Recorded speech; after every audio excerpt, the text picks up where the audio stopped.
¿Qué tal, familia historiadora? Gracias por acompañarnos en una historia ignorada más. ¿Es posible hablar con los que ya no están? Desde tiempos inmemoriales, la humanidad ha soñado con rasgar el velo que separa el mundo de los vivos del de los muertos. Hoy nos adentramos en uno de los temas más fascinantes y aterradores: el espiritismo. ¿Es una farsa, una puerta a otras dimensiones, o simplemente el eco de nuestros propios deseos? Comenzamos. La idea de contactar con los espíritus no es nueva. Civilizaciones antiguas, desde los egipcios hasta los griegos, tenían sus propios métodos y rituales para comunicarse con el más allá. Sin embargo, el espiritismo moderno, como lo conocemos, explotó en el siglo XIX. Todo comenzó en 1848, en un pequeño pueblo de Nueva York llamado Hydesville, con dos jóvenes hermanas, Anne Kate y Margaret Fox. Las hermanas afirmaban escuchar extraños golpes y ruidos en su casa. Pronto, idearon un código en un golpe para sí, dos para no. A través de este sistema, aseguraron estar en contacto con el espíritu de un vendedor ambulante, asesinado y enterrado en el sótano de su casa.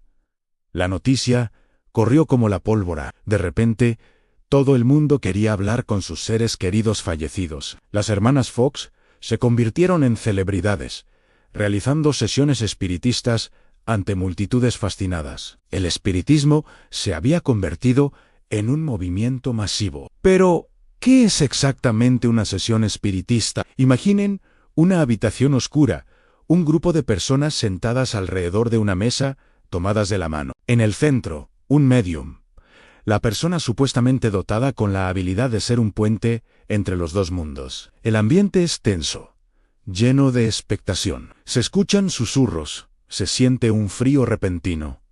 La mesa empieza a temblar.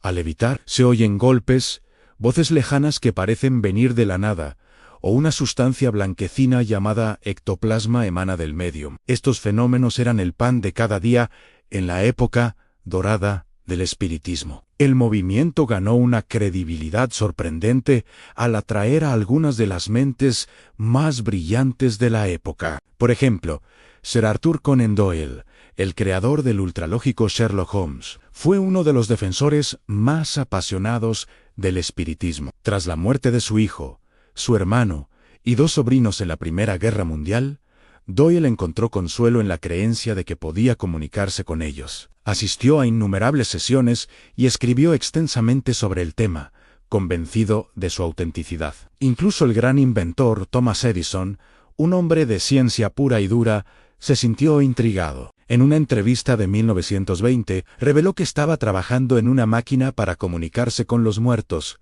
un necrofonista. Edison creía que la personalidad sobrevivía a la muerte y que, con el instrumento adecuado, podríamos registrar sus voces. Aunque nunca se encontró un prototipo funcional, la sola idea de que Edison lo considerara le dio un gran impulso al movimiento. Otro caso famoso es el de Mary Todd Lincoln, la esposa del presidente Abraham Lincoln. Devastada por la muerte de su hijo Willie y más tarde por el asesinato de su esposo, Mary se aferró al espiritismo. Realizó numerosas sesiones en la propia Casa Blanca, buscando desesperadamente contactar a su familia perdida. Algunos historiadores sugieren que estas prácticas influyeron en su ya frágil estado mental.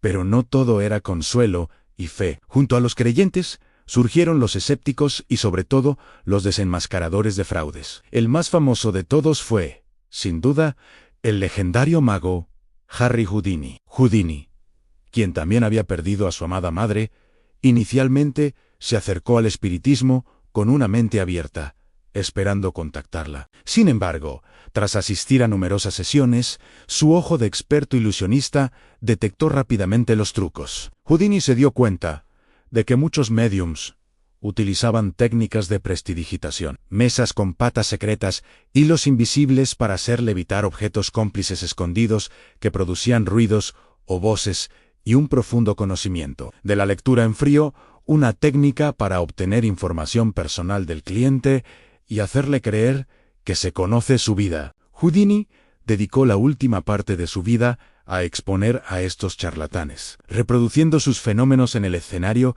para mostrar al público cómo se hacían los trucos. Irónicamente, antes de morir, Houdini hizo un pacto con su esposa Bess.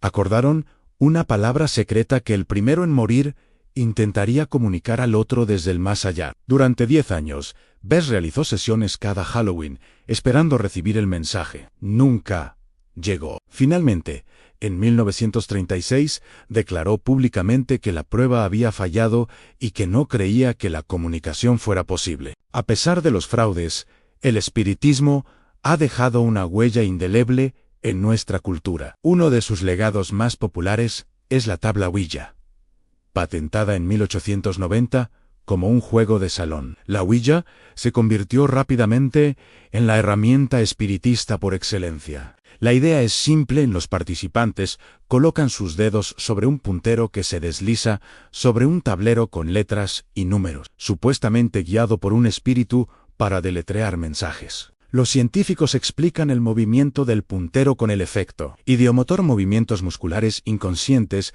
e involuntarios realizados por los propios participantes. Es nuestro subconsciente el que mueve la planchete, no un fantasma. Sin embargo, miles de personas en todo el mundo juran haber tenido experiencias aterradoras e inexplicables con la Ouija, historias de mensajes amenazantes, predicciones que se cumplen y presencias siniestras que se manifiestan después de una sesión son un clásico del folclore de terror. Un dato curioso poco conocido es el de los spiritus photographus. En el siglo XIX, un fotógrafo llamado William Mumler afirmó poder capturar imágenes de espíritus en sus retratos. La gente acudía en masa a su estudio, pagando grandes sumas para tener una foto con el fantasma de un ser querido. Una de sus fotografías más famosas muestra a Mary Todd Lincoln con la figura fantasmal de su difunto esposo, Abraham Lincoln, de pie detrás de ella. Por supuesto, más tarde se demostró que Mumler utilizaba técnicas de doble exposición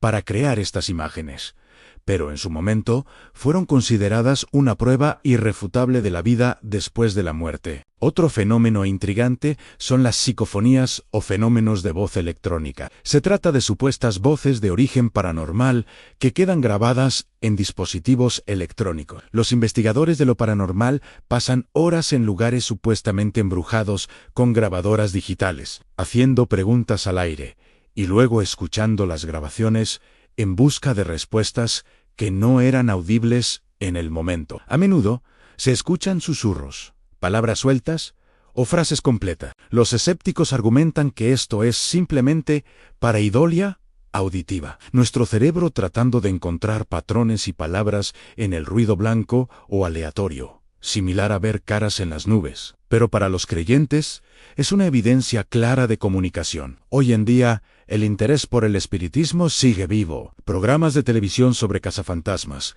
canales de YouTube dedicados a la investigación paranormal y mediums modernos mantienen la llama encendida. La tecnología ha cambiado. Ahora se usan medidores de campo electromagnético, cámaras térmicas y spirit boxers, que barren frecuencias de radio. Pero la pregunta fundamental sigue siendo la misma: ¿estamos realmente contactando con el más allá? Una de las historias más aterradoras y virales de los últimos años es la del querido David. Un dibujante llamado Adam Ellis comenzó a documentar en Twitter la supuesta presencia del fantasma de un niño en su apartamento. Durante meses compartió fotos, videos y relatos escalofriantes, ancillas que se movían sola, objetos que caían, y la figura de un niño con la cabeza abollada que aparecía en sus sueños y, finalmente, en sus fotos. La historia se hizo viral, aterrorizando a millones de seguidores que esperaban cada actualización. ¿Fue una historia real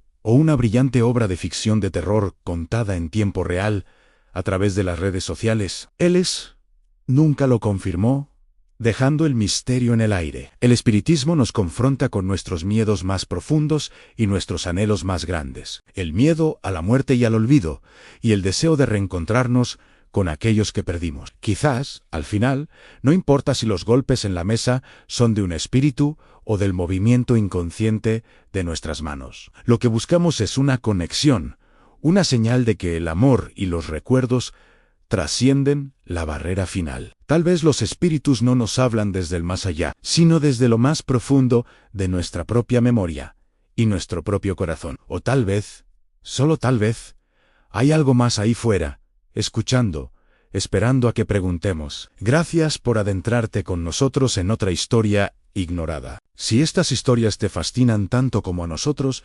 suscríbete y activa la campanita para no perderte ningún misterio. Hasta la próxima.